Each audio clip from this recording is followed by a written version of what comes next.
జనాలు ఏమనుకుంటున్నారు? మంచిగా ఉన్నారు, మంచి ప్రభుత్వం అనుకుంటున్నారా? మంచి ప్రభుత్వం ఉంది. ఇప్పుడు లేడీస్ ఏంటంటే భార్య భర్తలు గొడవ అవుతుంది.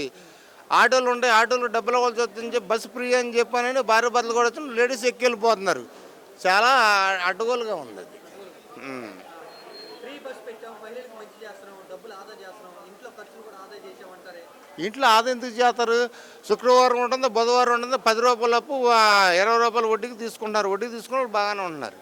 కట్టలేకపోతున్నారు, ఇళ్ళలో దూరుతున్నారు, పిల్లల్ని బయటకు ఉంచి లేరని చెప్తున్నారు. అదేమంటే పైన జెండా కడుతున్నారు, మా చంద్రబాబు నాయుడు ఉన్నాడు, వాళ్ళు ఉన్నారని చెప్తున్నారు.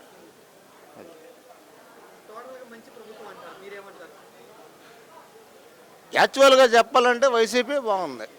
అది లేదు మేము వచ్చినాక బాగున్నాయి, అన్ని పరిస్థితులు చక్కదిద్దామంటారండి వాళ్ళు. ఏదో మాట వరుస అంటూ ఉంటారు.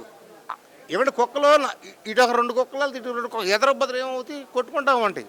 ఆ కుక్కలకి ఏం చేస్తాం, చాయ్ చాయ్ అని కొడతాం, ఒక కుక్క నిలబడుద్ది. ఏంటి అటు 2 కుక్కలు ఇటు 2 కుక్కలు వెళ్ళిపోవా అది. నెక్స్ట్ 15 ఏళ్ళు మేమే అంటున్నారుగా.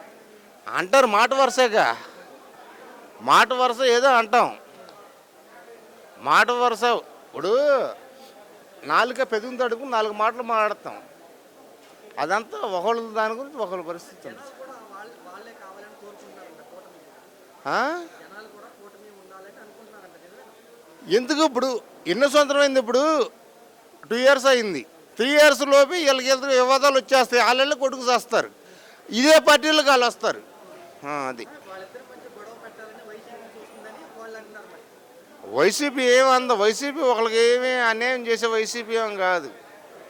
జగన్మోహన్ రెడ్డి గారు అందరికి పెట్టినోడే కానీ దోహం చేసినోడు కాదు. అది అట్లాగే మా కొడాల నాన్న గారు మినిస్టర్ గారు అయినా, ఎమ్మెల్యే గారు అయినా సరే, మా నాన్నగారు ఒకరికి పెట్టినాడు, అన్యాయం చేసినోడు కాదు. అంతే. ఆయన ఎవరిని తిట్టలా, ఆయన తిట్టబట్టి తిట్టినోడిని ఆయన అన్నాడు, అంతేగాని వేరే వాళ్ళని ఎవరిని తిట్టలే. మరి మరి ఆ విధంగా ఎందుకని పడవ కానీ అంటారు వాళ్ళు, కూటమి వాళ్ళు బూతులు మాట్లాడుతున్నారు, అలా మాట్లాడుతున్నారు. బూతులు ఎందుకు అన్నా?